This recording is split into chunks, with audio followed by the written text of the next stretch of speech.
We're going to start that again. Cool. Dick Baker, I'm here. Rosellen Fitch. She here, I don't see her. Jeff Rudolph. See him. Sergio Viviani. Don't see him either. Okay, he's not here either. Janet Gelbart, are you I here? am here, yes, in the flesh even. Okay, so that's Cosme. I Don't don't see see her her. either. She said something The about, buff is away. Oh, that's right. Mariah Nobrega, Here. John Doggart. no, No, okay. Now, alternate members, John Van Scoyac, Here. Jesse Hefter. Cliff Brown. Here. Okay, let's get going. Let's approve the minutes for February 4 and January 28th, 2026. Any corrections to the minutes by the committee or anyone? Hearing none, I move approval of the minutes for February 4, 2026 and February 28, 2026. All in favor, please indicate by saying aye. Dick Baker, Aye. Janet Gelbart, yes, Orion Abrega, Same. John Dogger's not here, right? no, And Chair votes aye. Next, discuss and possible vote on school subcommittees documents. So let's start with special education funding for non-residents. Dick, do you have do you want to go over that? Sure. Both of these have been distributed.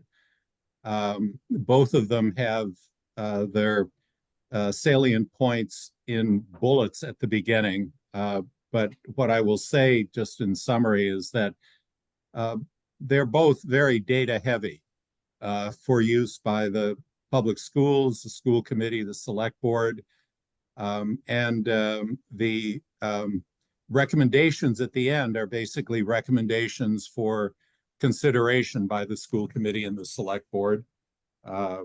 In one case, well, I'll talk about those specifically, but they are documents that ended up being documents for guidance to the entities that will be making the ultimate decisions here. These were done before we had knowledge of the total proposed override or the total potential override that might be coming down the pike. The only figure that we had at the time the school subcommittee met was the 5.1% number, I believe, of the embedded property tax increase without any override at all. So that is the number that you see appearing in these documents. We don't have the potential town override. We don't have the potential school override in this. I personally will have a capacity to pay discussion for this committee for next week's meeting. But we're proceeding now at the point of looking at the information that we had prior to the total override amounts potentially being put before us. So with that background, let me turn to the first, which is unreimbursed special education costs. And I will very quickly summarize the bullets. There are two unreimbursed special education costs for non-resident students. Those apply to materials fee students and to METCO students. Their home districts provide no reimbursement for the cost of special education that Brookline is providing. Brookline, within the last year or so, we understand, asked the state for $300,000 in supplemental funding for 3 aides for special education for METCO students. That was denied. Apparently, the state has or had a total of $400,000 for all of the METCO communities, and Brookline did not receive anything. The methodology that was looked at in this to assign costs to special education use the DESI numbers that were reported by the district for the school year 2023 to 2024. And for in-district special education, that worked out to about $30,000 per student in 23 to 24, about $28,000 per student, not including in-district transportation costs. Those are average costs. Those are not marginal costs. But we were not able to get from the schools any more refined breakdown of the costs of providing special education to non-resident students. I would also add that Brookline is not responsible for out-of-district placement costs for non-resident students. If a student requires out-of-district placement in one of the private schools, not in the district, that is the responsibility of the home district, Boston, for example, in the case of Metco students.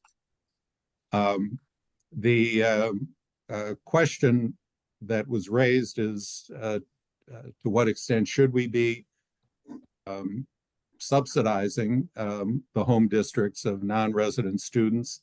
The bottom line recommendation of the subcommittee was that Brookline should collaborate with the other communities participating in Metco, and particularly Lexington and Newton, who have along with Brookline, are the three largest Metco participating communities, to lobby at the state level for additional funding to offset the costs that are being shifted from the students' home districts to the receiving districts, such as Brookline.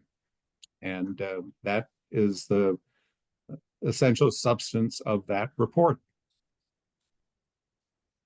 Thank you, Dick. Any discussion? Janet? Just curious, if you're talking state lobbying, have you talked to Tommy at all? Tommy Tutolo? We have not, no. He All was right. not.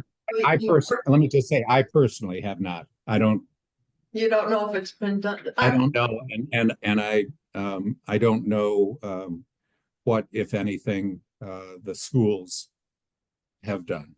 Yeah, only Beyond hearing that there was this $300,000 application. right.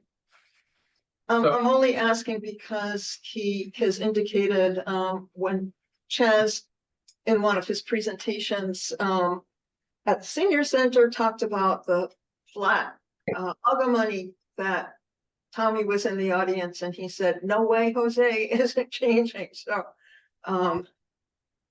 just threw that out there. Can I Yeah. comment on this? Yeah, I'm sorry. All right. Thank you. So last week, the school committee had its annual meeting with legislators, and of the legislative and budgetary priorities that we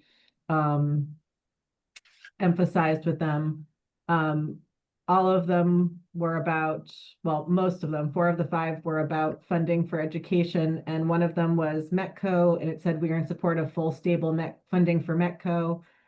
We advocate for increased flexibility for district level decision making to allocate the Metco grant, and increased funding for the Metco supplemental special education grant to fully cover the costs of providing special education services to Metco students. So that was transmitted not just to Tommy, but to the entire legislative delegation at both the state level as well as Auchincloss. So the select board is looking to develop a legislative agenda also. I wish that we had participated with the schools. Our fault, but we weren't invited either. I think that this is something that we ought to be jointly engaged with. It's going to be difficult because some of the costs that are not being pay, or some of the costs that we are subsidizing are to the Boston schools. And you know, we would, I mean, the legislators who we have the most connection to are Boston legislators. So, you know, it's going to be difficult, but we need to work together to, if we're ever going to accomplish anything here. I don't believe it's zero sum in that way. It's not pitting Brookline against Boston. As far as I know, these are state funds, but I could be wrong. Yeah, no, I understand. Okay. And the Yeah, school committee has been doing the legislative meeting for quite some time, so I think it would be great if you wanted to coordinate with Val as chair Yeah. on going forward something together, if select board is going to establish also that relationship. So I agree. And I'm not blaming the schools. I mean, we, you know, this has been going on for a long time. We didn't get notice that I'm aware of, but you know, we should have known and sort of snooped around to see when it was going to happen. Yeah, if I could raise one other point, and Mariah, you might mention this. It's not in the summary. I don't recall whether I even alluded to it in the text. It came up in the meeting. Apparently, the Metco funds either have recently been or will be limited in their use going forward. Regular classroom teachers cannot be, Metco funds cannot be used at all for regular classroom teachers, if I understood your comments. Yes, and this was repeated at this was one of the FAQs at the school committee's meeting last week about use of Metco funding. So I see Bella's hand is up. I don't know if she was going to talk about that or something else. Yeah. Thank you. I just wanted to update something that Dick mentioned.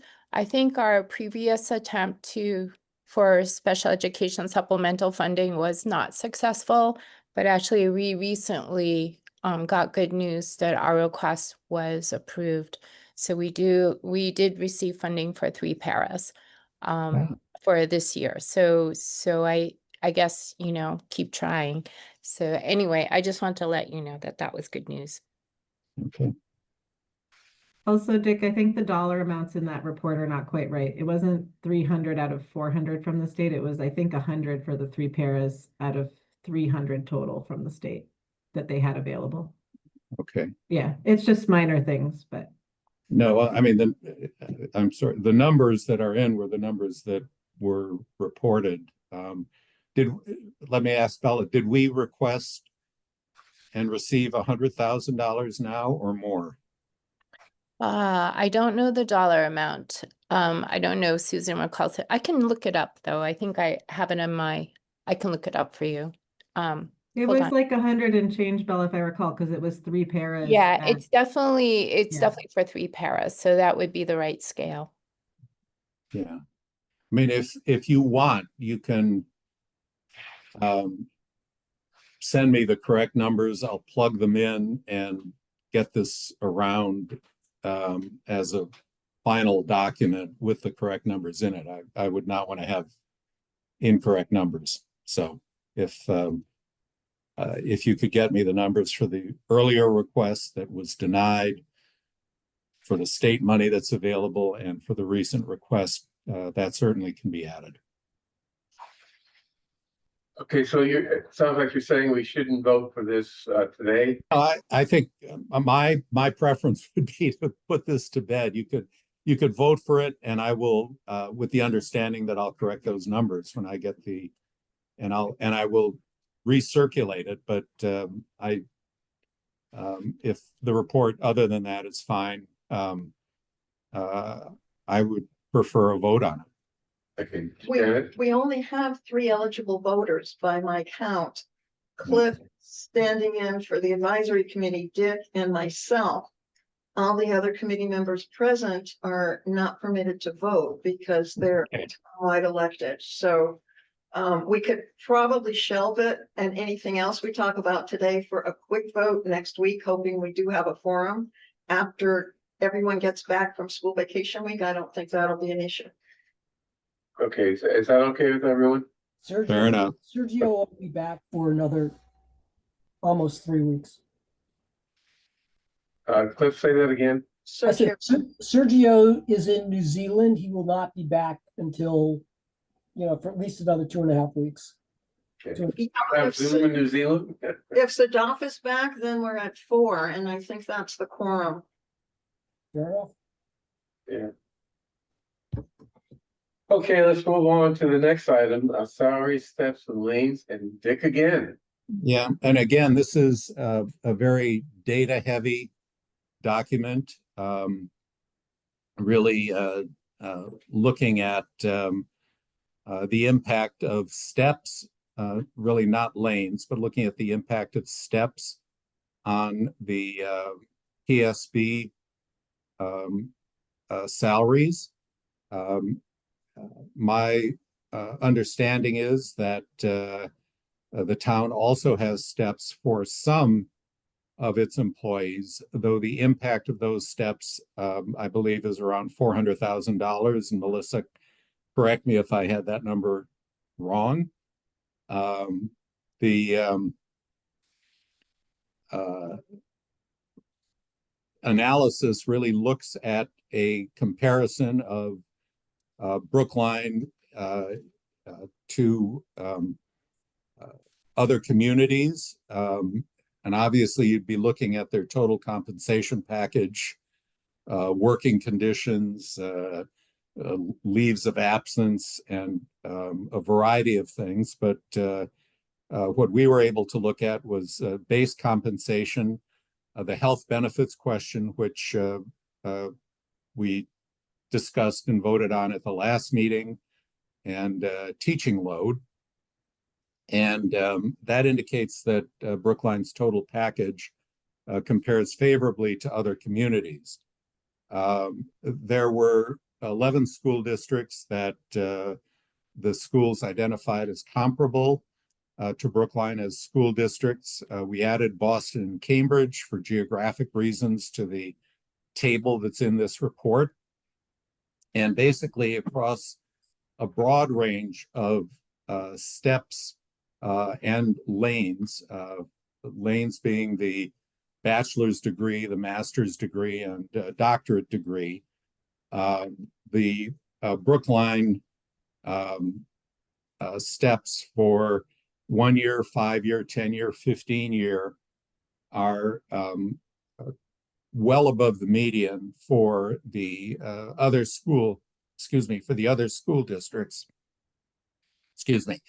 I'm nursing the end of a cold, with the single exception of long-term educators with doctorate degrees.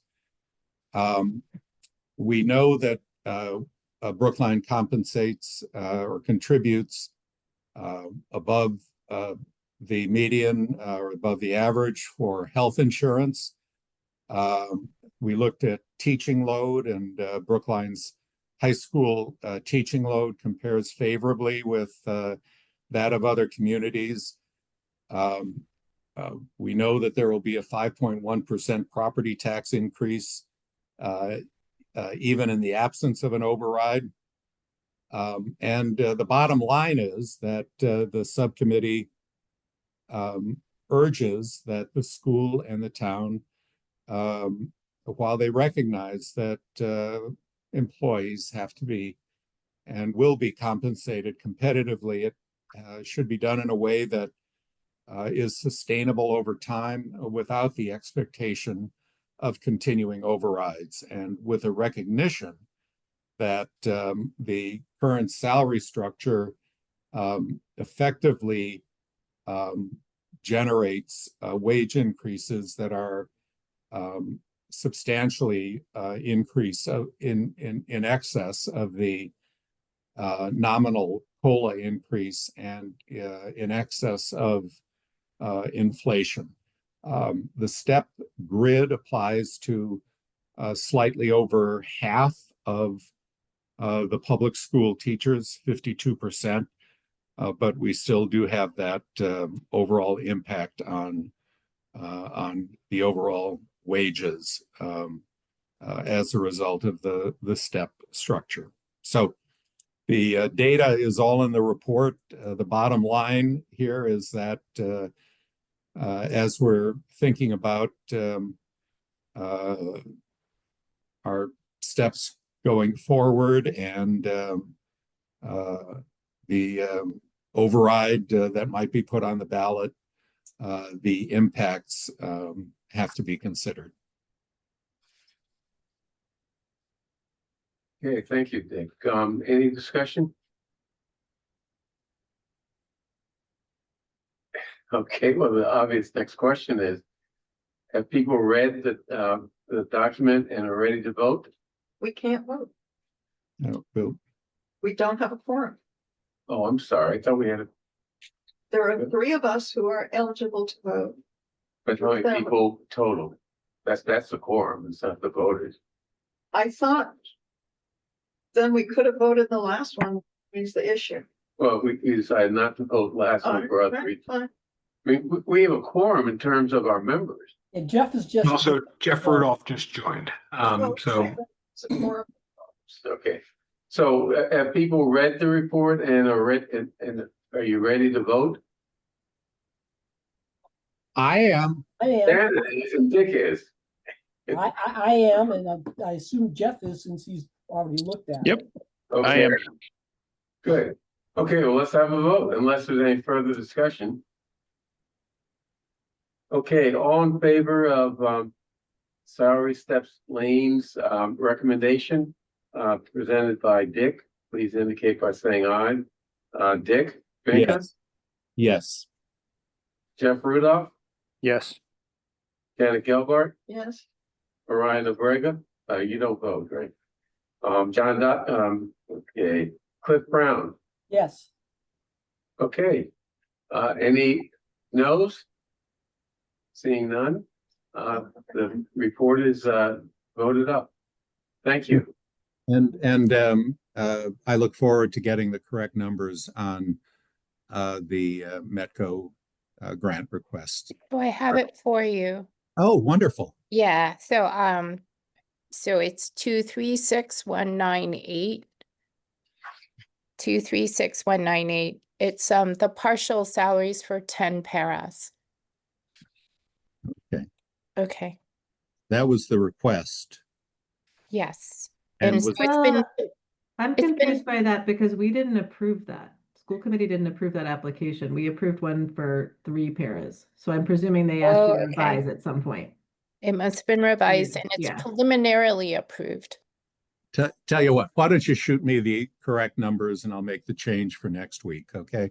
Both in terms of the request that was denied and the current request that was granted. And rather than take time now, I'll make. Okay, sure. Thank you. Thank you. Okay, next item, discuss and possible votes on future committee, subcommittee documents, starting off with development. Cliff, you want to present that? Sure. Well, I guess the first question is, has everyone read the document? Because I don't really want to walk through the whole thing. It's 120 pages, but so let me just ask that question. Has everyone had a chance to look at it? Skim through it? Has anyone not looked at it? Okay. Like Well, everyone's looked at it. all right. So this report is a summation, really, of input from a variety of different people, community members, committee members, staff, Bernard. And what the goal was to provide a document that would be educational to the community, explain in some reasonable detail what economic development is all about, which does have attributes beyond just building buildings, and to talk about the opportunities and the risks and the impediments to development and economic development in Brookline. And it really is written from the perspective of making the point that economic development is a critical tool that municipalities have with respect to augmenting any property taxes that they collect. It's really the largest potential source of additional revenue that municipalities have. And so at the end of the day, there are a number of recommendations that we made to the select board as it relates to primarily the approach, leadership, and staffing, as you can see, and then the general education, continuing education of people in the community. I can read through those individual recommendations. They are right up front in the report. There's 8 of them, or alternatively, everyone can take a couple of minutes and read them yourselves, and then we can have a conversation about the specific recommendations. If there are any questions, this was voted by the future subcommittee 3-0 to recommend to this group. But again, I'm happy to do whatever people prefer. Okay, any questions from anyone? I can't Yeah. see it, so if either Cliff can quickly say this number 1, this number 2, someone needs to put it on screen. Okay, can you just read out the recommendation time? They're not long. And Yeah, No, so, okay. So the executive summary, first area is leadership and staffing. Recommendation, the select board should identify a member to be primarily responsible for liaison with the planning department and various boards and commissions, permanent or temporary, involved with economic development. This individual should be independent from any of the town's land use advocacy organizations. Number 2, the town administrator should evaluate how the economic development and long-term planning division is organized and staffed and its priorities. Number 3, the subcommittee recommends evaluating the benefits of elevating the economic development function to one that reports to the town administrator. Number 4, the subcommittee recommends the named select board member, along with staff, develop relationships and have consistent dialogues with major property owners and developers active or seeking to be active in the town. So that's the first set of recommendations. The second set falls under the heading of education and other. The subcommittee recommends the select board request that some combination of the planning department, the Economic Development Advisory Board, the advisory committee, and staff prepare educational presentations on the fundamentals of the town's financial position and policies, economic development, and zoning. These presentations would be periodically offered and provided as appropriate to the select board, relevant boards and commissions, and town meeting members. Second, the subcommittee recommends that the steering committee of the comprehensive plan seek consensus and identify geographic areas that the community can agree upon in advance for locations for increased commercial development, affordable housing, and similar uses to the social and financial well-being of the town. 3, the subcommittee recommends that immediately upon completion and acceptance of the comprehensive plan, the select board instruct the town administrator to implement a systematic effort to revise the zoning bylaw to reflect agreed changes to geographic districts where additional densities and specific uses have been agreed to. Finally, the subcommittee recommends allowing the planning board to grant special permits at small and intermediate scale without referral to the zoning board of appeal, as, for example, in the class of cases under Dedrick, 1 and 2 family only, where the Chapter 40A Section 6 standard is to determine whether the change, quote, not significantly more detrimental to the neighborhood, end quote. Those are the recommendations. And then the report itself, as I said, is quite extensive, and it's actually very informative. It goes into a lot of detail about different aspects of economic development. It provides a scorecard that looks at things the town has done well, opportunities the town missed, things the town could improve on. It has appendices that show the revenue that's been generated from major projects, whether they be EDAB related or non-EDAB related over the last 10 years or so. It really is a very comprehensive document that people might find of interest. Okay, so let's have a discussion. I'll start off by saying that, Cliff and I had discussions over some of the issues in the report as it was evolving. One issue, and I think most of my concerns have been addressed. A couple issues that still remain outstanding that I think really create problems. And that is, the idea that the liaison to economic development be someone who doesn't have connections to any of the advocacy organizations. On this current board, I think there's only one person who would fit that category, and that's maybe John Van Scoyac. However, even though he's not connected to an advocacy organization, he surely has opinions that are as strongly held as any opinions of advocacy members or members of advocacy organizations. So that's one area that I have a little concern with in terms of whether it's relevant and whether it's practical. The second area is the idea of having the economic development division report directly to the town administrator. Now, maybe Chaz would like to I've been on this, but my view is that planning is a unitary department. Economic development is just one piece of it, and they really should work together.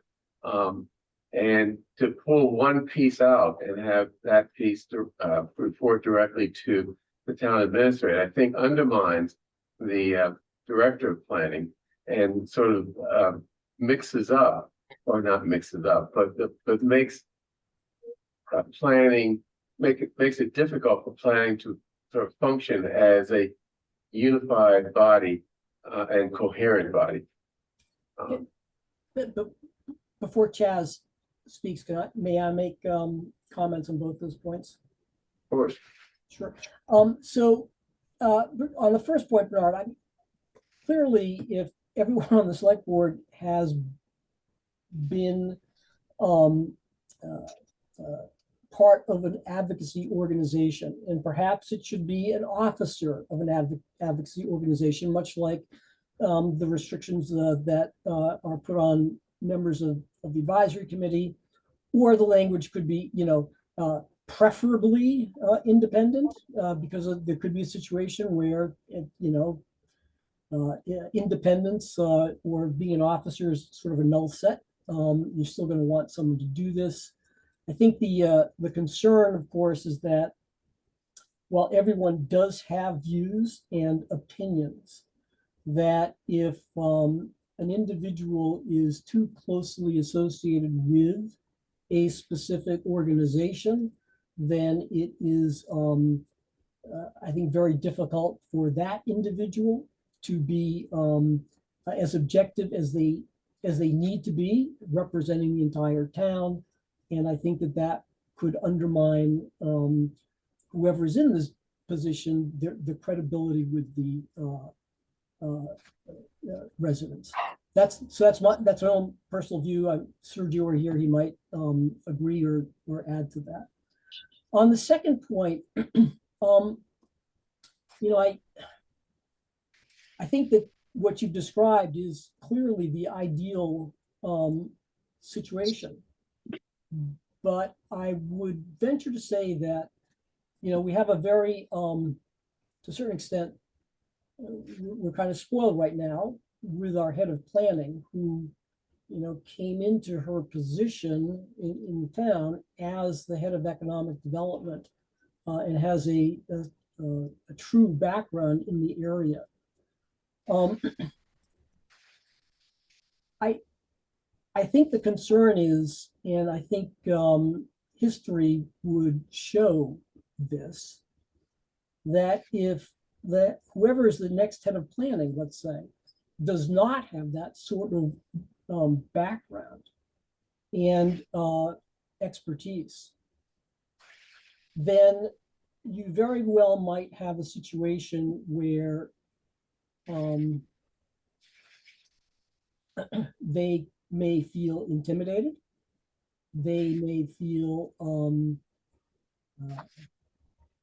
unable to represent the possibilities, and that progress on certain projects can be stifled because of that. And I don't think I'm saying that out of ignorance. Let me just put it that way. And so maybe it's a facts and circumstances type of thing, depending upon who is in the leadership position. But if this remains as important as everyone seems to think it should be, then I think that that is a consideration that has to be thought about depending upon, who's in charge. So there you go. Chad, I don't mean to put you on the spot, but do you have any thoughts? I do take Cliff's point. Right, we as much as possible when we talk about how we structure departments, we don't talk about structuring the people. We talk about structuring roles and responsibilities and all of that. So we are fortunate that we have an economic development specialist currently leading the planning department. Fortunate that we have a particular economics. We're very fortunate to have Kara in this department. She's done a very good job fostering the various disparate elements of planning. I think having economic development in planning is synergistic in terms of what it's trying to do. I look at, for example, the way that the zoning and economic development teams are working hand in hand on Chestnut Hill West. That's not to say I don't think that would stop if there was economic development reported directly to my office. But I think about this in the same way that I think about sustainability, actually, in that when we had sustainability in the planning department, it wasn't a good fit because it wasn't connected directly to the things we wanted it to be connected to. It wasn't connected to direct operational responsibilities. Now that it's in DPW, it's a very different function, and it's functioning well. Similarly, I think economic development, if you, on the one hand, um, it's well connected to the things particularly in terms of zoning and development and real estate development, to other functions that it works well with. If it were to sit in my office, I think it would probably gain some of the long range planning a long range planning aspect in focus, as that has been an area that we have acknowledged that we lack, along with grant management, that we would like to build out as a function, but that's not really what economic development is, right? That's not really what economic development has been doing. And I worry that if economic development were to sit in my office, that um, it would lack the organizational support that it currently has in the planning department. Right now, economic development is able to, work collaboratively with the other divisions of planning, and develop, kind of holistic structured efforts in a way that if it was sitting directly under me, I worry that it would, just by nature of it being somewhat isolated, sort of fall into more of a think tank role, the way that sustainability was under planning. It kind of ended up being an ideas shop rather than an action shop. And so I would want economic development to live in a place where it could thrive and provide the function that we needed to provide. And right now, I do feel like that's the planning department. I understand we say, well, we want to elevate it in significance, we want to elevate it in this, but the reality of the situation is my office does two big things. One is it serves as the interlocutor between the select board, the policy making body, and the department heads, the implementing bodies. And so there's a lot of logistics involved in that across many different departments. And I worry that economic development, if it was directly under me, but not a department, the department in and of itself should function in my office, would get lost in that shuffle. Because, the other thing we do is set the budget, set priorities. The other big thing that we do is set those budgetary priorities in response to the direction from the select board in the community. And while that is very critical, that function doesn't necessarily directly translate into an economic development function. We set the budget, we set the priorities. That's very, in a lot of ways, that's inward facing. I think economic development would struggle to find a foothold in an office that is so operationally focused as mine is. I would want it to be able to not just come up with ideas and speak with me about them, but actually then take the next step necessary to implement those ideas and bring them before the select board. And I think being ensconced in a department with the support necessary to do that is probably a better place for it than my office, where you have a licensing specialist, you have an assistant town administrator for operations, you have an assistant town administrator for finance. You have the ARPA team whose function is going to change and diminish. You don't have similar roles or synergistic roles to rely on to kind of build out your stable. You're kind of alone. So that's my hesitation there. I am absolutely open to hearing counter arguments. It's just when I think of how we actually run on a day-to-day basis, I worry that in managing the various ins and outs of the departments, that I wouldn't be able to devote the amount of time I think economic development needs in order for it to be successful as a function. Yeah, I'm not going to address that. I'm going to ask the group whether or not they'd be willing to listen to a couple minutes from Paul Sainer, because I think I kind of danced around something, and maybe Paul can be more informative than I was. And again, I think the recommendation is looking at things differently than, okay, what is it now? And it's more a question of making sure that it continues to have an important place. So, if people don't mind, I'd appreciate if Paul could. What do people think? I guess the question is, any objections? No. Okay, Paul. And then Janice, and then Dick.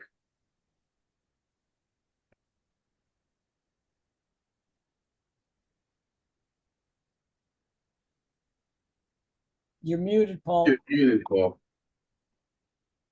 Thank you, Bernard, for the opportunity to briefly speak. At the risk of dating myself, just a little bit of historical context.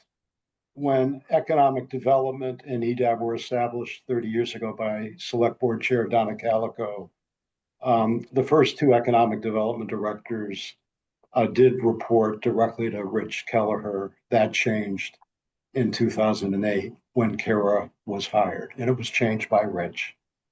I would suggest that this recommendation remain. I think that Chaz already did a great job partially analyzing the pros and cons. I don't think there's any harm in doing that in a little more, longer with a little more context to it than can be possible in this brief meeting. I will point out that the economic development, or at least the new tax growth portion of economic development, by its very nature, is highly entrepreneurial. Most of the planning is not entrepreneurial, right? It's much more regulatory, it's processing, zoning, preservation, CBDG. Within economic development, there is small business, which we're really not talking about here, but which is perhaps with a different skill set than trying to generate through zoning changes and long-term planning new tax growth. So I, again, would urge that you maintain this recommendation for more thorough discussion.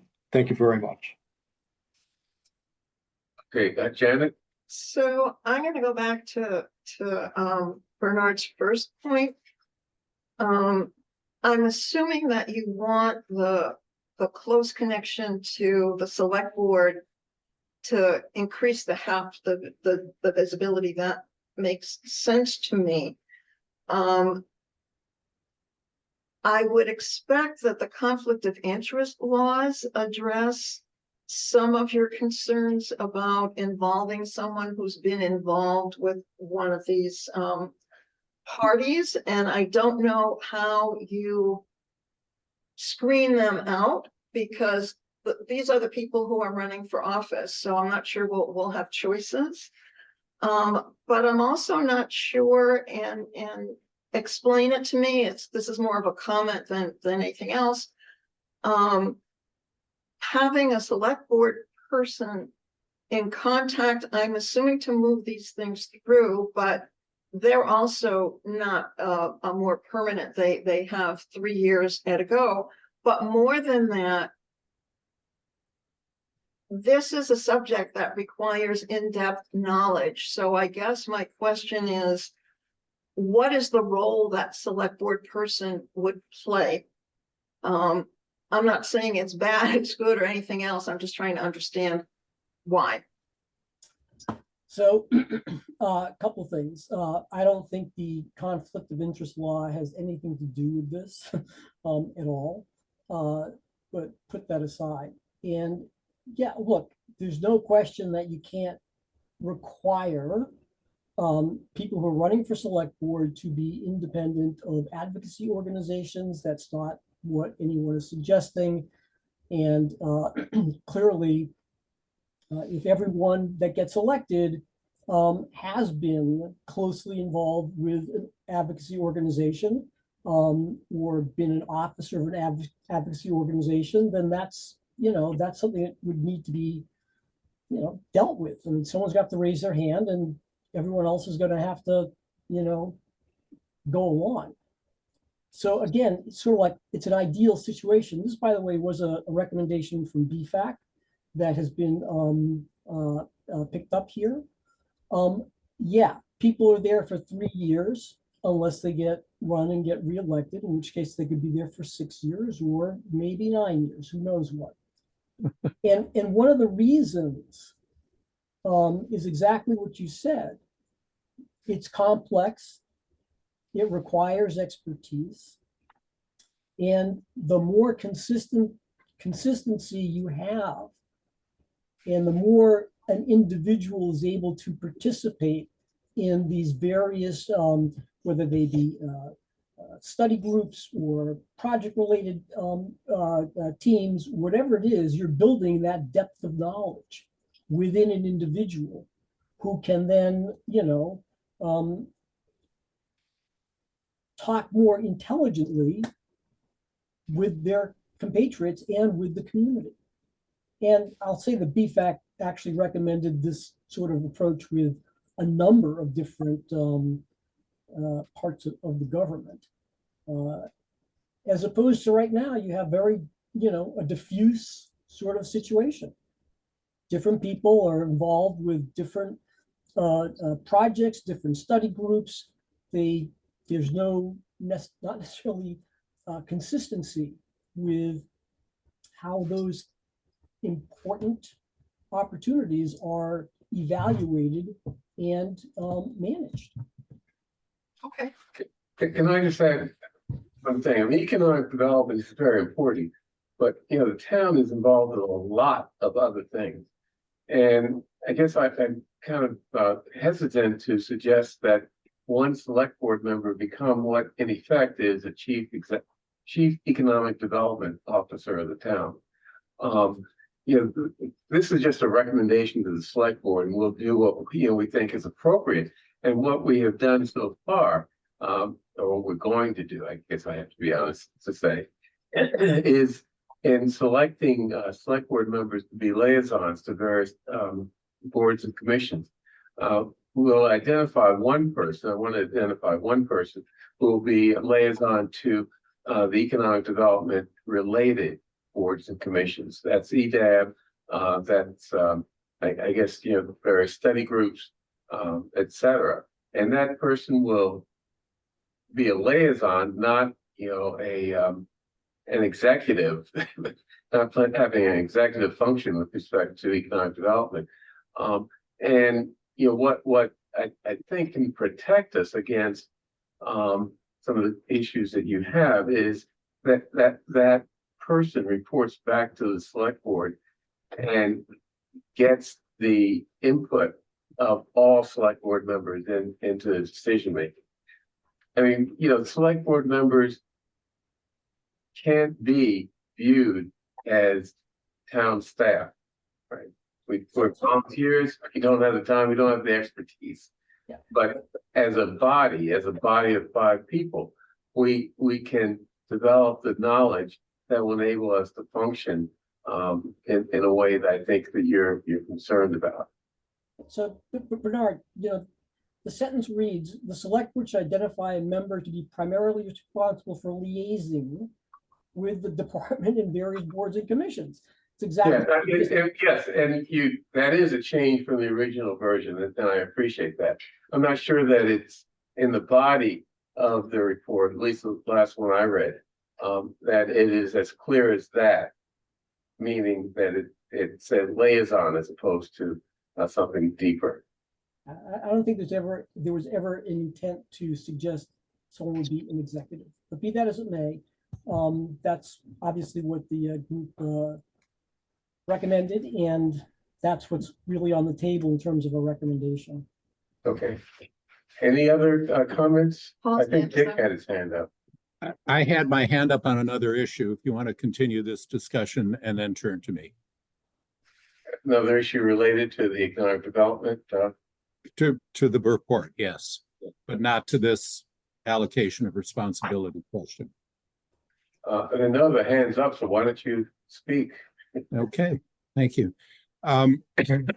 My questions actually go to paragraphs 6 and 7 of the development report, the final report, the summary. And this is a devil is in the details question.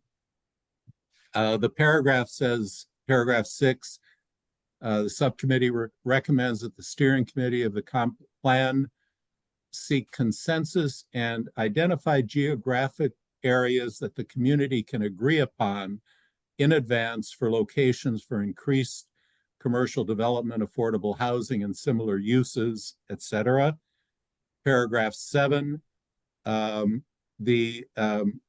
immediately upon completion and acceptance of the comprehensive plan, the select board instruct the town administrator to implement a systematic effort to revise the zoning bylaw to, quote, reflect agreed changes to geographic districts where additional densities and specific uses have been agreed to, unquote.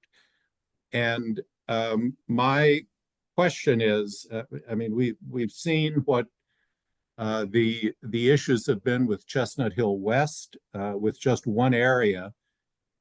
And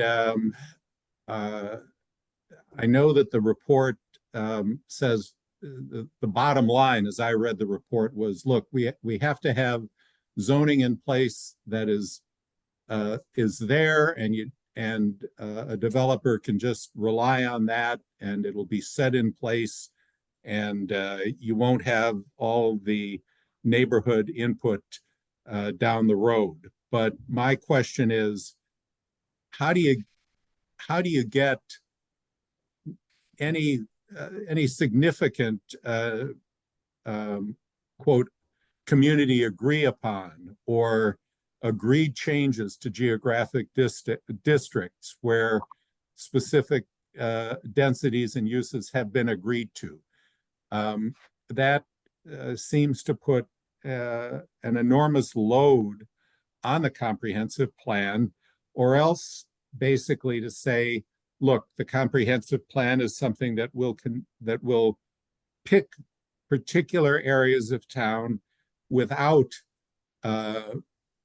immediate feedback from the abutting neighborhoods. And I'm thinking that, as I said, the devil is in the details, and I am really curious about whether this is something that is a nice idea, but something that really cannot be implemented. So, I wish that Sergio were here to speak more to this particular issue, but it strikes me, and maybe I'm wrong here, but the comprehensive plan is something that is actively seeking and recruiting public input into what it is doing. There have been a number of calls and emails and whatever to have the public weigh in on just these issues. What do you think a comprehensive plan is going to include? The plan is certainly part of the plan is to identify those areas of town where additional development is appropriate, and to provide a framework. Yeah. And then the zoning, take the next step. Anything that changes zoning has to be approved by town meeting, right? To suggest that it's going to be a process that doesn't have additional community input, I think is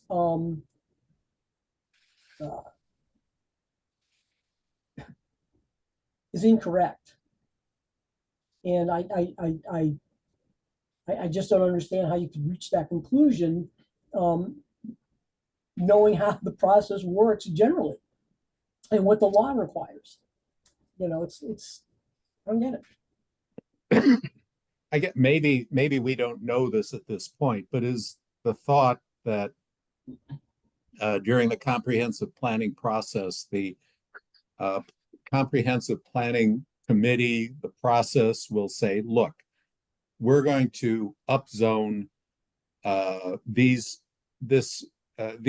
5 parcels, and then involve the immediate neighborhood in a discussion about that before it becomes part of the comprehensive plan? Because what we've seen to this point is, there's the community survey, and people have been invited to have get-togethers to talk about this, but there hasn't been any focus yet, obviously, on specific areas for significant commercial development or other upzoning. And I'm wondering, I don't know. I haven't been involved in the comprehensive planning process at all, but I'm wondering whether the plan, and maybe this is a question for Chaz or somebody else, whether we're going to get down to the local level where the impacts of rezoning may have the greatest effect. I do think you're going to get some detail, right? But to the level of granularity, I think not. I don't think right to the level of, this block, yes, this block, no. I think it's going to be more of a neighborhood conversation, a neighborhood feel. That's my understanding of the comp plan, right? Comp plan doesn't develop zoning. It identifies in broad strokes how we want the community to look over the next 20 years. That's the aim of the comp plan. And it will be specific enough in saying, like, yes, we have 8 major commercial nodes in town, 4 major, 4 minor, and this is what we want them to look like, generally speaking, writ large. So I do think that process will provide some results, but I don't know if that's the level of granularity you're expecting. But that's my understanding. I guess then that takes us to paragraph 7, and that's the to revise the zoning bylaw to reflect agreed changes to geographic districts where densities and specific uses have been agreed to.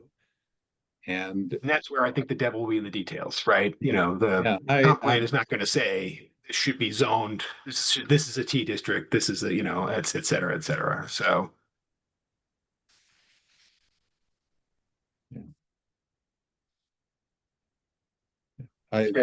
Okay, that's my my question writ large about how this process will work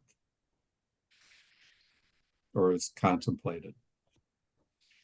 So how do you want to handle that? Okay, first of all, this is, excuse me. The committee needs to be comfortable with the recommendations that go to the select board. My opinions are kind of irrelevant until they get to the select board, at which point we'll go through a public process of figuring out, whether these recommendations should be followed, how they should be followed, et cetera. So I guess my question is, do you want to, or how do you want to handle your concerns, Dick, in terms of? Well, as I said, my concerns are really the devil is in the details. I don't know, looking at paragraph 7, what a systematic effort would be. I like the report generally, and I would not vote against it because of that. But I am. Dick, wouldn't you, knowing that something has to go to town meeting and get a 2/3 vote to pass in terms of zoning, wouldn't you expect that there's going to be extensive public input in process, because those town meeting members are going to be lobbied pretty heavily, as they generally are with zoning issues, as opposed to just, the way I hear what you're saying is that there's going to be a small group of people in the back room somewhere drawing up new zoning maps and zoning rules and densities, and then they're going to, plop it down in front of town meeting and twist their arms. I'm a bit concerned about what has happened in the past, including the recent past, with some potential rezoning. So the devil is in the details, so those details will be worked out, first instance by the select board who's receiving these recommendations, and then through the process by which these issues are addressed at town meeting or otherwise. So I'm comfortable with, although I have a lot of questions about some of the things in the report. I think most people are very comfortable with the general thrust of the report. No, I agree. I agree with that. Certainly, Bernard. So the question is, do you want to vote on this? Not as a perfect final document, but as a recommendation that will be scrutinized and changed and refocused or whatever in a process that is going to be quite lengthy. I'll certainly move it. Okay, it's so moved. Second. Okay. All in favor of the development memo that Cliff prepared, please indicate by saying aye. Dick Benka. Aye. Jeff Rudolph. Aye. Janet Galbart. Aye. John Doggett, I see is here. Aye. And that's it. Oh, Cliff, No, go on. John's here, so I don't vote. You don't get a vote. But Okay. yeah, I do want to say, as I said at the beginning, I will not claim to be primary author here. This is a input from a variety of different people. So really sort of a group effort, both inside from ERSC and outside from staff and the community. Okay, thank you. I think it's a very excellent memo, and it will provoke a lot of thought and hopefully, some changes. Next, we have the OPEB's memo, also Cliff.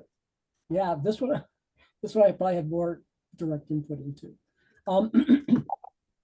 So what's the what are we ending up saying here, and what's the genesis of this? The genesis of it is knowing that the town is expecting to reach full funding of its pension obligations in 2030. And then thereafter, directing the money that was going to pensions into OPEBs. Now that is estimated to be roughly $40 million in 2030. And the town has made great strides in the last couple of years, reducing its obligations, its pension obligations. It's certainly the process we're going through is working. We've made great strides without having the data for the last 2 calendar years that where there's been tremendous increase in market values. And so it's going to be very interesting to see what the actuarial report that's going to get prepared this year will say about the last couple of years and what our numbers look like. So the idea behind this set of recommendations is that we feel that the select board, which voted to reaffirm the OPEB policy of taking 100% of that money and putting into OPEB starting in 2031, which, I don't know how many years it'll take to fill out the OPEB obligation, which, by the way, unlike the pension obligation, there are no state rules for full funding by a date certain. It's a very different animal. Whether or not we feel it is over the next couple of years, putting together a study committee, the recommendations to put together a study committee to be looking at the OPEBs over the next several years to determine whether or not come 2031, it makes sense to continue the policy as it's currently outlined, or there are opportunities to be able to modify the policy in a way that frees up some of that cash for different uses, and that could be a variety of different things, without jeopardizing the town's AAA rating. And that's sort of a fundamental point here, that the subcommittee wouldn't want anything, and no one should want anything that's going to jeopardize the AAA rating. Given the progress that the town has made, and I guess we assume the actuarial report will show that we've made even more progress the last couple of years. It's possible, it's possible that there could be some flexibility beginning in 2030, 2031. And so that's what the recommendation's all about. It's all about, studying, looking, reviewing. It's not making any recommendation about actually taking any specific action. It's just trying to get a closer look over the next couple of years to think about whether or not there are options out there. Thank you, Cliff. Janet, to have help. So, Did you have your hand up? Lee? No. Oh, okay. so I would just add a couple of extra thoughts that, whatever the final plan is that's developed, have flexibility in it. Right now, there's a whole pot of money we can't touch. And so in my head, it would be a plan that establishes, a base contribution at a level that shows we're serious and satisfies the concerns of the rating agencies, but doesn't take additional monies and say, these are the ways it has to be done. Because in the shorter term, that may be the one place there's some flexibility in. It's not revenue, but it's a reduction of expense that may relieve some of the pressures we've been under with our structural deficit. The other concern I have, if the plan isn't changed, is that whatever number of years down the road, you're suddenly going to have a huge pot of money that's available. So there needs to be a plan to deal with that. I would think of, slowly taking whatever and making it available, because if there were another $40 million available to spend right now, I think we'd have a feeding frenzy. And so, however it's determined, that final amount going in has to be one that's digestible. Those are the two things I would like to see in a plan, that it's both flexible, and whenever that obligation is met, we have a digestible amount that we can then look at using for other purposes. Both good points. I just think that's the reason it's a study group. Yeah, no, I just wanted to get in the record that the study group should take those things into account as well. I think we're all heading in the same direction on this. Good. Okay, any other discussion? People ready to vote on the OPEB memo? Recommendations? Okay, seeing no no's, let's vote. Okay, Cliff, would you like to move your I will move the OPEB memo as it's presented in the packet. okay, Janet, would you like to something? Sure. Okay, all in favor? Dick Benka, Yes. Jeff Rudolph, Yes. Janet Gelbar, Yes. John Dogger. Yes.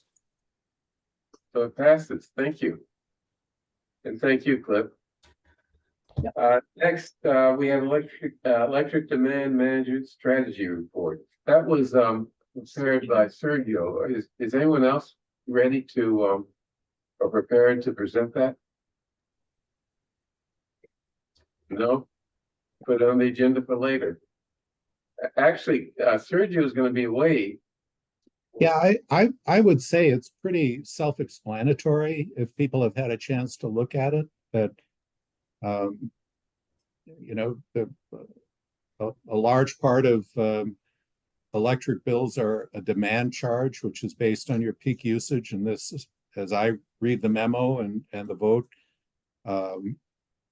recommends that we approach or look at ways to avoid that peak demand charge, and one of those would be battery storage. And Cliff, you're on futures. I think that's like a 25-word summary of what this recommends be looked at. And I would also add that I commend Sergio and the Futures Committee for coming up with ideas, including the solar initiative and this initiative coming out of this committee. Yes, I agree.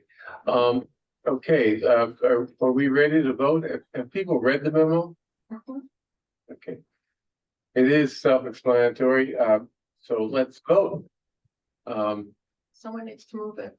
I'll move it in absence of anybody else raising their hand. Okay, Needs a second. need a second. Second. Okay, I move approval of the electric demand management strategy report. Prepared by, I think primarily by Sergio. All in favor, please indicate by saying aye.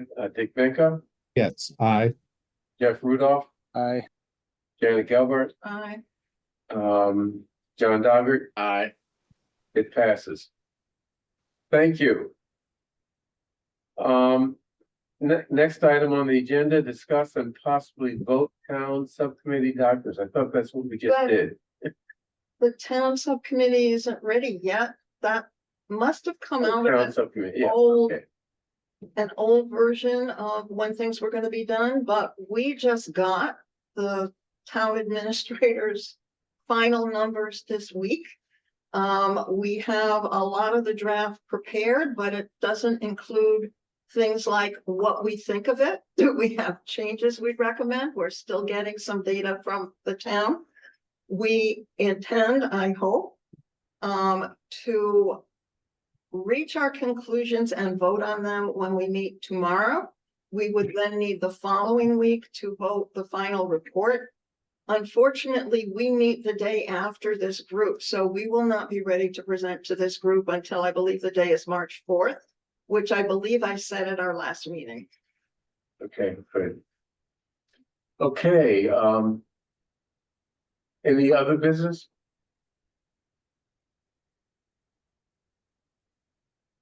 Any public comment? Okay, so Can I that, make a request for those of us who didn't watch the select board last night? Is it possible to just have a quick update of the updates that were presented there? I think there was some discussion about revised numbers and impacts on the town side that were presented.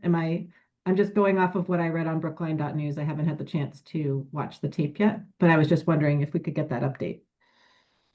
Sure. Chair. Happy to do that. Briefly, the towns so the gap to close remains roughly 2.9 million. Town's recommendation is 5.31 million for a 3-year period. None of that has changed. Some of the numbers within the proposed town override have shifted around a little bit, but the top line number has not changed. Nor is the recommendation to raise the full amount of the levy in year 1.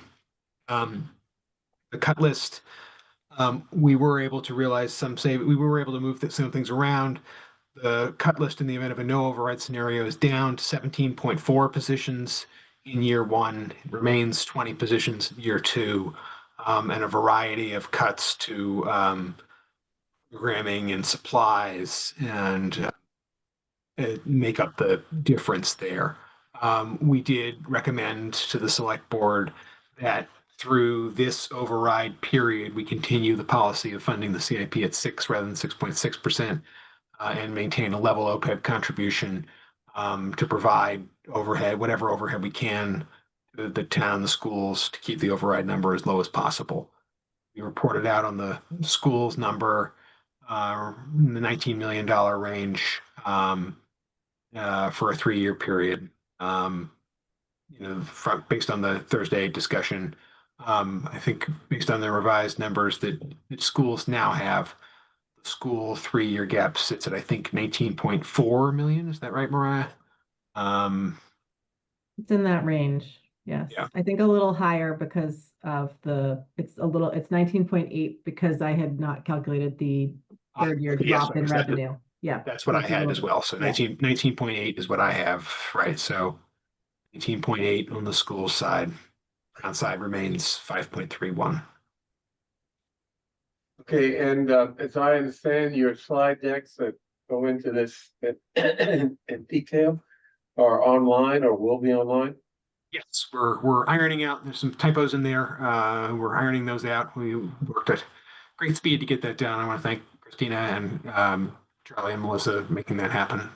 But we will put a corrected slide deck up. Obviously, the budget book is out and online, so folks can review that. Great, thank you. Any further discussion? Okay, I guess that means the meeting is over, so let us end this meeting. Thank you, everyone. Thank you. Thank you. Thank you.